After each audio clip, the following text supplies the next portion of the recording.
اعوذ باللہ من الشیطان الرجیم، بسم اللہ الرحمن الرحیم۔ السلام علیکم ناظرین، میں شفا زہرا ایک بار پھر سے حاضر خدمت ہوں اور آپ سبھی کا بہت بہت استقبال کرتی ہوں اپنے اس خاص پروگرام میں کہ جس کا عنوان ہے حضرت فاطمہ الزہرا سلام اللہ علیہا the role model of women. ناظرین محترم، ہم سب جانتے ہیں کہ اسلام نے ہم سب کو تعلیم کی طرف کتنا زیادہ زور دیا ہے۔ رسول اللہ کی بہت ساری احادیث ملیں گی ہمیں، ہمارے اماموں کی بہت ساری احادیث ملیں گی کہ جس میں علم کی افضلیت کو، اس کی بلندی کو بتایا گیا ہے، کیونکہ ایک انسان، اصل انسان اس وقت تک نہیں بن سکتا جب تک کہ اس کے اندر اصل علم نہ ہو۔ علم کا ہونا بہت زیادہ ضروری ہے، اور اسلام میں علم کی کیا اہمیت ہے اس کا اندازہ تو ہم اسی بات سے لگا سکتے ہیں کہ قرآن مجید کہ جس کو اللہ نے اپنے حبیب خاص کے قلب پر نازل کیا، جو قیامت تک کے لوگوں کے لیے درس ہے، اس میں اللہ نے جو پہلا پیغام دیا وہ علم کے حوالے سے کہ اقرا، پڑھو، اپنے رب کا نام لے کر پڑھو۔ رسول اللہ نے فرمایا کہ علم حاصل کرنا ہر مسلمان مرد اور عورت پر واجب ہے۔ ایک دوسرے مقام پر آپ فرماتے ہیں کہ علم حاصل کرو جھولے سے لے کر قبر تک، یعنی رسول یہ بتانا چاہ رہے ہیں کہ دیکھو، علم حاصل کرنے کی کوئی خاص عمر نہیں ہوتی، تم جب چاہو علم حاصل کر سکتے ہو۔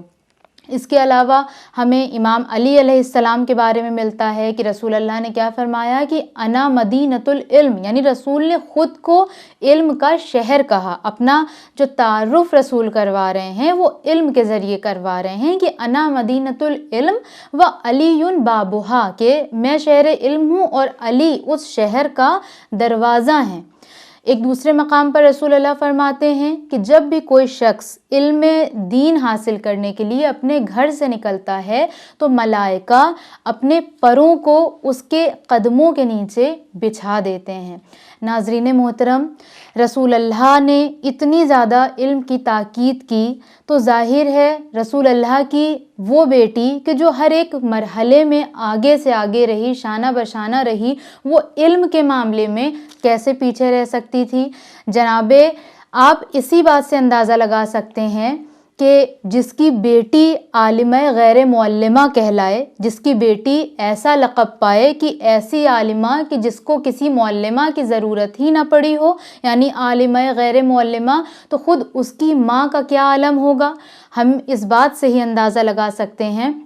لہٰذا جس طرح سے رسول اللہ تبلیغ دین میں علم کو بھی بارہا ہائی لائٹ کرتے رہتے تھے، لوگوں کو درس حاصل کرنے کے لیے اور تدریس کرنے کے لیے بہت زیادہ سفارش کرتے تھے اور اس کے بارے میں حکم دیا کرتے تھے، اسی طرح سے جناب سیدہ نے بھی اپنی ذمہ داریوں میں سے ایک ذمہ داری یہ بھی لے رکھی تھی کہ آپ لوگوں کو درس دیا کرتی تھیں۔ خواتین آپ کے پاس احکام شریعت سیکھنے آتی تھیں اور آپ باقاعدہ ان کو سکھایا کرتی تھی۔ آپ کے بارے میں ملتا ہے کہ ایک مرتبہ ایک عورت آپ کے پاس آئی اور آ کر اس نے کہا کہ مجھے ایسا لگتا ہے کہ میں اپنی نماز میں اشتباہ کرتی ہوں، کچھ غلطیاں کرتی ہوں، اور میرے گھر میں میری ماں ہے جو کہ بوڑھی ہے اور وہ بھی اپنی نماز میں اشتباہ کرتی ہے، تو اس نے مجھے آپ کے پاس بھیجا ہے کہ آپ مجھے بتائیں کہ میری نماز میں کیا اشتباہات ہیں اور میں اس کو کیسے درست کروں۔ اس کے جو بھی سوال تھے اس نے جناب سیدہ سے کیے۔ جب جناب سیدہ نے اس کے سوال سنے، جناب سیدہ نے اسے سارے جواب دے دیے۔ اس عورت نے پھر سے سیم سوال ریپیٹ کیا، جناب سیدہ نے پھر سے اس کو جواب دیا۔ اس عورت نے پھر وہی سوال کیا، جناب سیدہ نے پھر ان تمام سوال کا جواب دیا۔ اب وہ عورت کیونکہ شرمندہ ہو رہی تھی، اسے اچھا نہیں لگ رہا تھا کہ میں بار بار اس طرح سے پوچھ رہی ہوں، اس کے چہرے پر ناراحتی آشکار ہو رہی تھی۔ اس کے بعد اس نے ایک مرتبہ اور پوچھا اور پوچھ کر جانے لگی، اور ایک مرتبہ کہتی ہے کہ بی بی اب میں دوبارہ آپ کو اس طرح سے زحمت نہیں دوں گی۔ یہ سننا تھا کہ جناب فاطمہ نے کہا کہ ایسا ہرگز نہ کرنا، تم مجھ سے بارہا پوچھو، میں تمہیں بارہا ایسے ہی جواب دوں گی، کیونکہ مجھے بالکل بھی اذیت نہیں ہو رہی ہے۔ میں نے اپنے بابا سے سنا ہے کہ جو لوگ بھی علم حاصل کرتے ہیں اور دوسروں کو تدریس کرتے ہیں، دوسروں کو درس دیتے ہیں، تو روز محشر خداوند عالم ان کو ہمارے ساتھ محشور کرے گا، اور میں چاہتی ہوں کہ میں اپنے بابا کے ساتھ محشور ہوں۔ ناظرین محترم، آج کے اس سماج میں، آج کے اس معاشرے اور اس دور میں